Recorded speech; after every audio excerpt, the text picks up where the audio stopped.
Reading this morning from To Siva, lesson 43, What is Sadhana?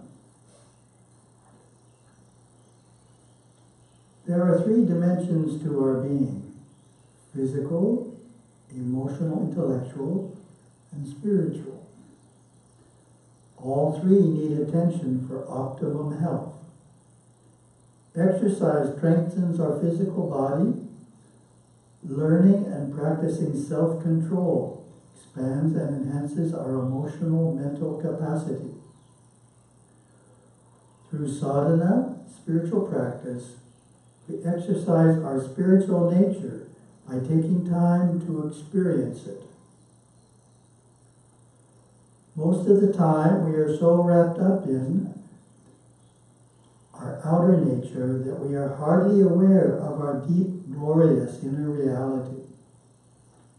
This can go on life after life, as many people only begin to think of greater realities when nearing the point of death.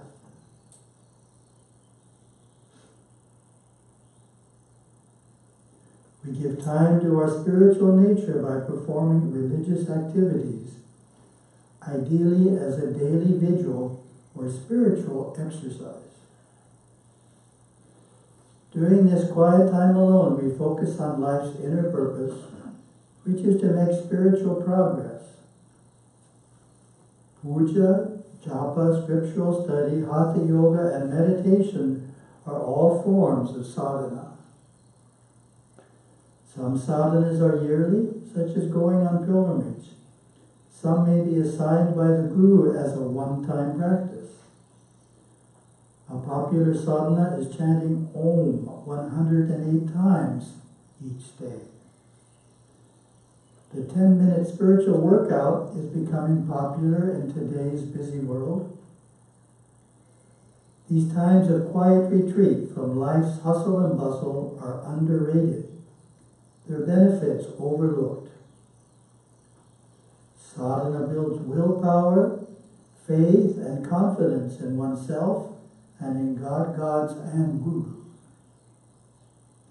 It harnesses our instinctive intellectual nature, allowing unfoldment into the superconscious realizations and innate abilities of the soul. Gurudeva noted, through sadhana we learn to control the energies of the body and nerve system, and we experience that through the control of the breath, the mind becomes peaceful. Sadhana is practiced in the home, in the forest, by a flowing river, under a favorite tree, in the temple, in gurukulas, or wherever a pure, serene atmosphere can be found. Yogaswami directed his devotees to follow the sadhana marga, the path of religious effort, all through life. And we have Gurudeva's quote, for consistent progress, sadhana should be performed regularly, without fail, at the same time each day, preferably in the early hours before dawn.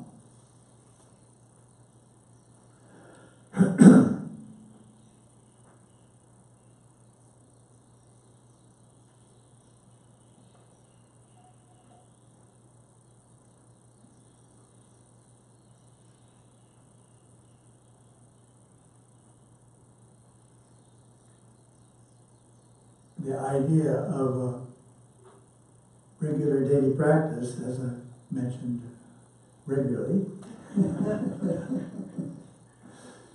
is somehow got left behind in India and Sri Lanka. We managed to bring over the temples, wonderful priests,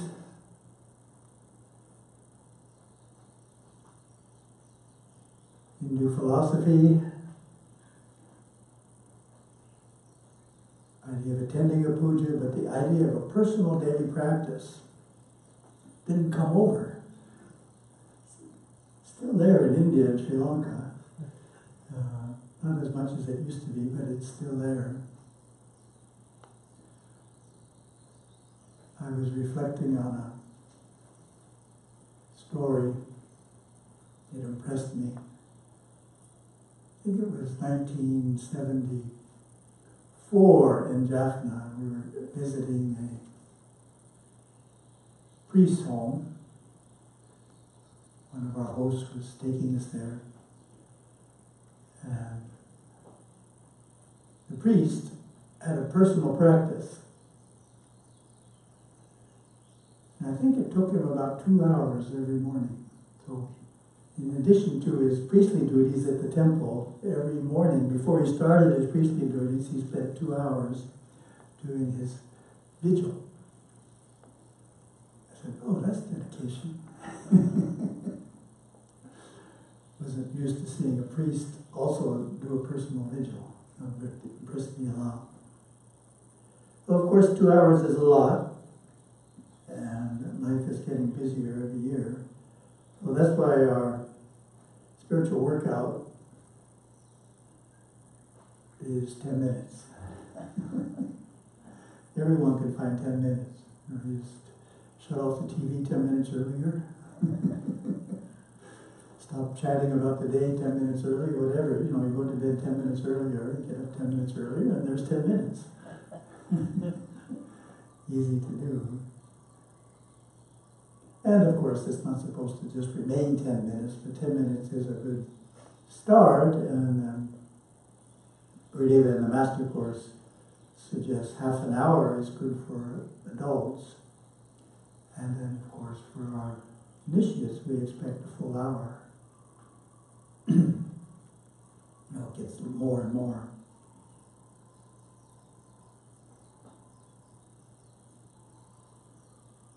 One of the names for the daily practice is Sandhya Upasana or Sandhya Vandana.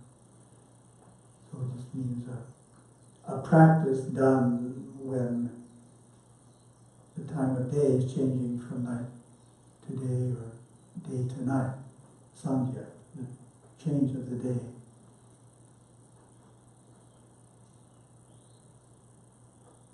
And of the two, the one in the morning is the more important. It sets the mood for the whole day. Once you get used to doing a daily vigil in the morning, it's hard to imagine starting the day without it. It kind of puts you in the right mood. Patanjali's Yoga Sutras has the same idea as sadhana, regular practice. In the terminology of the Yoga Sutras, it's called abhyasa. A-B-H-Y-A-S-A, abhyasa. It just means regular practice. And in the Yoga Sutras, first pada starts out by explaining yoga is the restraint of mental activities, as we know, and that our awareness is usually identified with these activities, but that we can identify it with itself through practice. And it talks about the 5 kinds of activities. And then after that, it talks about abhyasa, how to restrain the mental activities. And as some of you will probably remember, I sometimes phrase this as a question. What would we think Patanjali would say is needed to restrain mental activity? So, you'd all say practice for sure, right? Well, practice, that's what we're talking about, sadhana or abhyasa. But he has a second one, which is vairagya, or dispassion. So the verse reads, the restraint of these mental activities is achieved through practice and dispassion. So dispassion is the opposite of passion. Passion is when we're strongly attracted to something. Dispassion is when we have no attraction towards something. Dispassion. So we're just looking at the abhyasa today.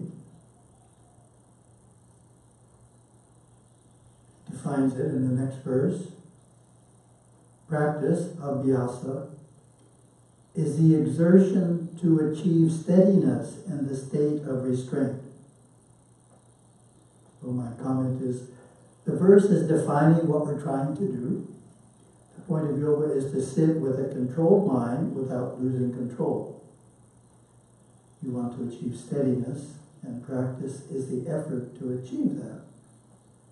And he goes on with, next verse goes on to explain further. But this practice becomes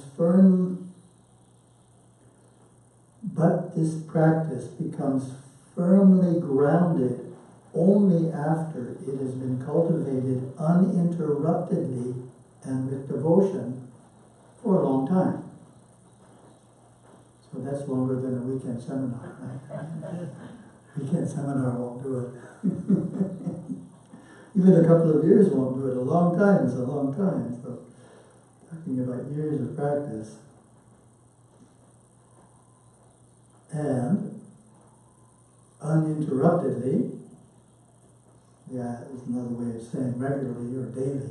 So we need our practice to be virtually daily for it to build.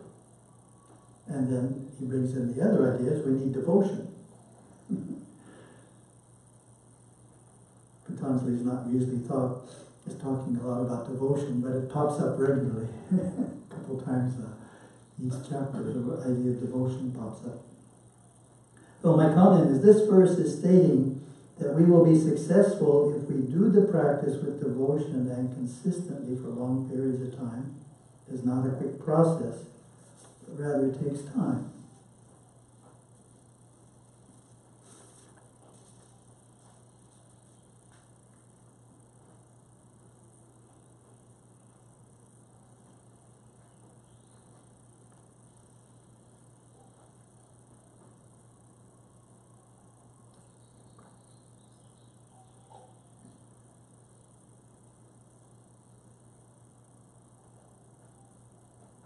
Therefore, the expectation is progress occurs, but it's slow.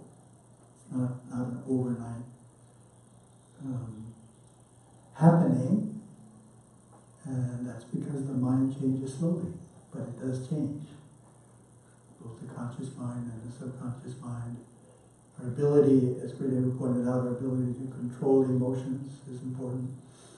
It does change, and we need to stick with it uninterruptedly and with devotion, and then change will take place. And as you know, the best way to measure change is not one day to the next, or even 1 month to the next, but a couple of years. You know, if you look at your ability to restrain mental activity now, when you look back 2, 3, 4, 5 years, you should see progress over a period of years. It's slow. It's like one of these slow-growing trees. What is it? A kauri tree? There's 1,000 years to grow. Don't want to check it every day. But we're like the kauri tree. It's a slow process, but it is taking place. And if you only check it every few years, you can see the progress. So, thank you very much. Om Namah Shivaya.